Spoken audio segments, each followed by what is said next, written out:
guys, Blazie Fox here. I'm here with Lexi. and we are going to be doing a Q and A with Lexi here. So let's get started on the question, shall we? So Lexi, how did you become a furry? Well, my grandma gave me like a Rupert book, and I was very interested in the book when I was a child, and I was very passionate about it, and I ended up getting into like anthropomorphic animals. I started looking them online. I was like, this is something that I really like, and then I kind of found telephone. I didn't know anything about the fursuits at all, and I was like, telephone is my crush. So then I was just getting more obsessed. Around childhood, I was more into the books and the stories of the anthropomorphics, and then around my teens, when I had access to internet and all that, I was like, oh, this is actually more than what I thought it was. I thought it was just about like movies and Disney and just like books in general, but there's like a wide range, so I kind of progressed throughout the years. Okay. It's always interesting to hear people's journeys on how they become a furry. Yeah. What is your persona and how did you create it? Well, the persona that I'm wearing now is Lexi. I made her while I was a child when I found out by the internet, but my proper persona is Cherry Fuzz. She pretty much was a human at first, and then she developed me over time. How I made her was kind of in science, and we were doing something happened in science, something fuzzy happened, and I was eating cherries, and I was like, oh, cherry fuzz, because cherries are my favourite food. But Lexi was more of a tribal type fox, because I really liked Fox and the Hound, and I really liked how it was a little foresty and stuff, and I was like, oh, well, I do like tribal marking, so I did this, and she kind of popped and was born. Science. Yeah. How did you come up with a name for your personas? Lexi, I kind of winged it. I was, you're like really young and you're just like, oh, Lexi would be a good name. That was me. But Cherry had more of a meaning to it, so yeah, like I said in the last question, science created that one, and me eating cherries. Well, fair enough then. Who made your fursuit? I did it for a school project. This is actually a full fursuit, but I'm wearing it partially. It cost under $400. It was my challenge to do so, and I got a B+ for it, which I was happy with. Wow. But yeah, I did it with under around about 2 months or 3, but it was a lot of hard work and a lot of writing, so and the way how it turned out was really good for my very first suit, so yeah. Yeah, definitely. Like, wow. So, like, do you plan on making more in the future? Yes, not commissions, but like for me personally, I really want to make my main persona Cherry Fuzz, because she's part of me, and I was like, oh, she'll look really great, but she's completely white, so that's why I kind of made Lexi instead of Cherry, because you can get away with a fox. Yeah, you never know how a white fursuit is gonna turn out. Yeah, like this is not bright white fur, it's actually like a yellow musky type fur for the foxy look. Yeah. What else do you do with your time that's like furry related? I draw a lot. I am a furry artist. I draw a lot of anthropomorphics, and I have an obsession with drawing my own characters, but I do commissions as well and art trades, so you guys can look me up. Just look up Cherry Fuzz on DeviantArt, Facebook and all that sort, and my YouTube channel as well. I do speed up videos. I'll put some links in the description for you guys. Now, important questions. Do you have any fursuit crosses? Yes, I do. Telephone is one of my fursuit crushes, of course, because she's the one that I discovered her first. But I don't know many I don't really look up to other personas. I kind of browsed into, let's just say, mainly Dutch dragons and stuff like that, angel dragons and stuff like that. So I think Pearl's another one that I really like. I really like the scheme of her. I think it's a her or a girl. I don't know. I don't really look up all most things. I was just mainly into the art most likely. So. So Lexi, do you go to any furry conventions? I don't go to any furry conventions, but I do go to Comic Con and AvCon in South Australia. Because I'm not the most wealthy person, I try and stay within the state. I do wish that South Australia did a furry con. I would absolutely love that, and it would be really cool to see people from like New South Wales, Queensland to come down to South Australia to see the SA furs. That'd be really cool, and just to show, and it would be an experience for furry artists to actually show what they've got instead of going all the way to a different state even though they're on a budget. So yeah.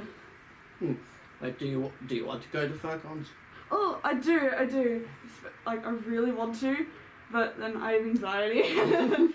What if I'm not the maybe people don't really like my suit because I made it myself. You just get them self-doubts. Yeah, it gets like that. Yeah, it's even though I really like my own my persona and the way I made it, other people will judge. So that's a bit of a caution, but I still would love to go.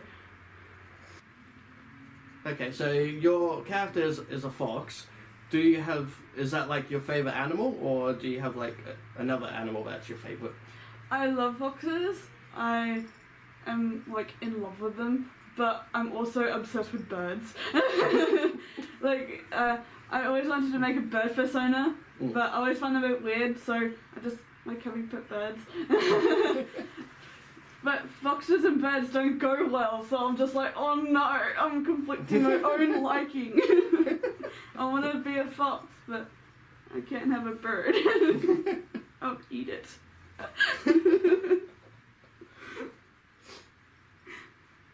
That's a very good point. I myself like birds as well, and I've considered making a bird personas. Oh, really? Yeah, I was thinking I wouldn't mind making a kookaburra type one because I haven't really seen one. Oh, I haven't seen one either. Yeah. I try and figure out what type of personas haven't been made yet. It's really fascinating how they'll do bird personas mainly hawks and eagles and stuff like that, but you don't really see cockatoos or anything like that. Kookaburras will be very interesting, but the beak will be a killer. Yeah. Really long, but that'd be really cool to see. Yeah, no, yeah, I agree. And I have seen a magpie fursuiter, and he looks really good. Oh, that's awesome. I've seen a couple of ones, but I know his one looks really good. Yeah. Just whenever I think of a magpie persona, I kind of think of the advert of South Australian government. It's the little crow. He's flapping his wings. It looks so bad, but it's so good.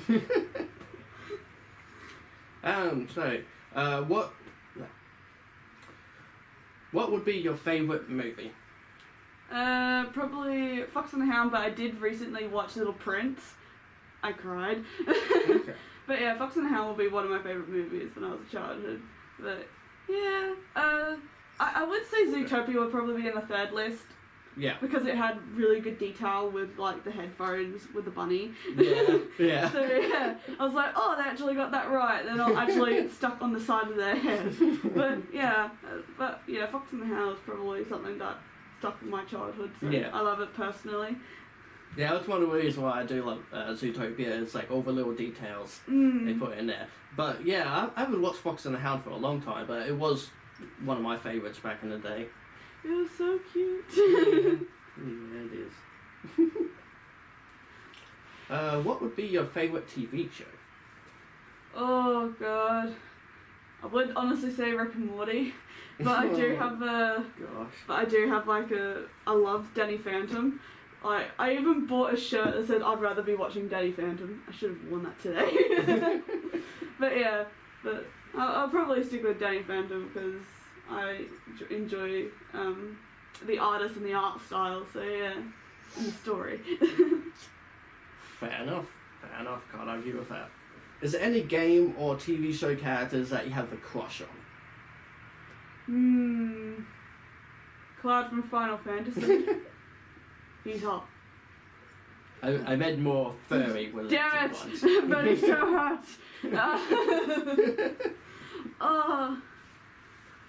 I probably Nick. Nick's cute from Zootopia. He was pretty cute, but on the top of my head, can't really think of any other than the recent things that I've watched. So yeah. What is something in the furry fandom that you love? I love the community, but I also love how first owners take their time with the disability children. I was like, yes, that's what I want to do when I fursuit. And that's why I made my fursuit. That was the second reason why I did it, because Ed encouraged my mum and dad to be like, oh, that's such a good idea. And I was like, okay, that's good. And then I got to make it, and I really enjoy it. I think I do love the art and the art community. I stuttered for a second there, excuse me. But yeah, I do love the community. So yeah, it was mainly the art and the creativity, if I'm going to be completely honest. Like, you get to make your own character. That is awesome, and I really like reading the like fan fictions and stuff like that, their own little stories and stuff like that. It's really cool. Yeah. But is there anything you hate? Criticism a lot, and judging younger furries. Like, I've experienced it myself when it comes to artists. Like, people like trace and they steal art, and that's really heartbreaking. I understand that a lot of like furries are on a budget and they want a persona that looks amazing, but at the end of the day, you're gonna get caught and you're gonna get a bad name for yourself, and you're not gonna get any commissions. Especially with fursuits, I've noticed that a lot of fursuits have been stolen. It won't get you anywhere. It's popular and it's gonna spread, and it's not gonna end well for you. You're gonna end up in jail. I think that's like the worst part about the furry community. We do have people that steal, and you have to learn that it's not how it's gonna go. You're going to get in trouble. I wish I could do more for the community that have had stuff stolen. Like I've seen a popular fursuit being stolen recently, and I was completely heartbroken. I wanted to donate to them, and I don't think they've actually found out where it is. Like, what are you gonna do with a fursuit head? You can only do it in like private property without someone seeing you in public, because you're gonna get caught. Or you can't even sell it either, because the police will track you down. Yeah. I don't like stealing. It gets me angry. No, it's absolutely heartbreaking if like your fursuit gets stolen or anything like that. Like, you spend a lot of It'd be money. heartbreaking, yeah. Spend money or time to make it, or it's a big part of you, and it would be just heartbreaking. So you really do feel for those people. And that goes for the art as well. A lot of people spend like hours. Like, I know how it feels. I've spent hours and hours. I've had people steal my persona Cherry a few times, and I'm like, what are you doing? Yeah. You can't impersonate me. You can't constantly keep on track on what I draw. I can prove that it's me, and you're gonna get caught. And I feel bad for people that are trying to get scammed out of them. I'm like, no. Yeah. Even if you don't think that particular artist is popular or that particular character is popular, you will be found out. They will find you. Yeah, like, even you're just starting and your art gets stolen. Like, I don't mind if you, like, reference, but when you trace or hard reference, kind of, like, think about it and ask the artist. Like, most likely the artist will be very kind and actually give you tips on drawing. I would personally, because it's a learning experience. Like, I used to trace, I used to use bases, of course. That's how you learn. Yeah, it's what you do. You do have to use references and stuff, but you gotta do it your style. Yeah, don't be ashamed about it. Like, I think it was like around about 5 years of tracing and drawing, and I'm like, okay, well, I gotta step out of the boundary and draw. And even though I do use like people as like references, not drawing like other people's references, but like just people like Blazie, for example. I'd ask him to post for me, and I'll take a picture and use it as a reference to draw a certain pose. I do it mostly with hands. I hate hands. What artist doesn't? Yeah. Paws are difficult too. Yeah, but yeah. Yeah, if you get a reference things like you can just reference humans. You don't need to be a specific furry character. You could just be human and then just add the muzzle and tail and all that to it. You don't have to be all extreme, like bright colours, rainbow. You can be the most simplest of persona and be the most adorable because you're cute. Look, any persona that is original to you is special to you, and I appreciate that. I wish I could draw for everybody that couldn't draw because I want to see the personas in really good art styles, and I love seeing other people draw my persona in different art because I'm like, oh, that's how they see my character in their art style. Ooh, yay! Next question. Yeah, if I can remember. Where do you see yourself in the fandom in say 10 years time? Probably. Now it's turned into a job interview. Probably more suits. We're probably making them for other people and getting more commissions. Well, I do get a fair few, but I'm not that popular, but I don't see myself getting popular, but I wish to make like a little fan base the next 10 years so people can appreciate my art, because I'm attention seeking. Don't judge me. You're attention seeker too. No judging. If you could not discover the fandom, would you? If I would, I'd like to discover the fandom. It's awesome, and that's how I became really good at art. I would have been better drawing humans, but furries and cuteness.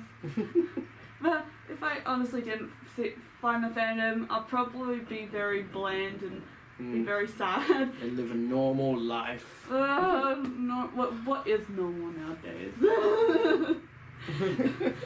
But yeah, I don't know, I'll probably be less creative than I am today. I'll probably pick up the skills of being a scientist, but I don't have the knowledge for that. But I don't know, if I did, I'll probably be a bit more shy. I wouldn't speak. I'll be a bit more not outgoing as I am now, because the Furry fandom and actually helped me crack my shell open. I'm still a nervous little bug still today, but I'm a lot better. Like, I wouldn't even come on here and like did a video or even make my own speed art videos and talk. I'm so self-conscious, but because I'm wearing a mask and you don't know what I look like, I can do whatever I want. Yeah, I would never be doing YouTube vids if it wasn't for this. Yeah, it's like a little privacy, because a lot of people judge you on the way you look or the way you sound, and I think just having a character, but some people do shame on that, like when you have people that don't even have a face, like a mask or something like that, don't even have a face, faceless man.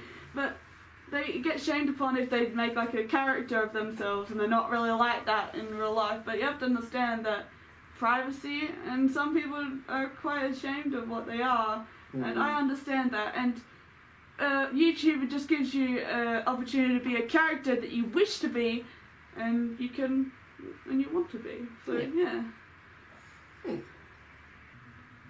Alright, so that's all the questions I had for you. So, Pause. so it was nice doing a little Q&A with you. I hope you guys enjoyed it as well.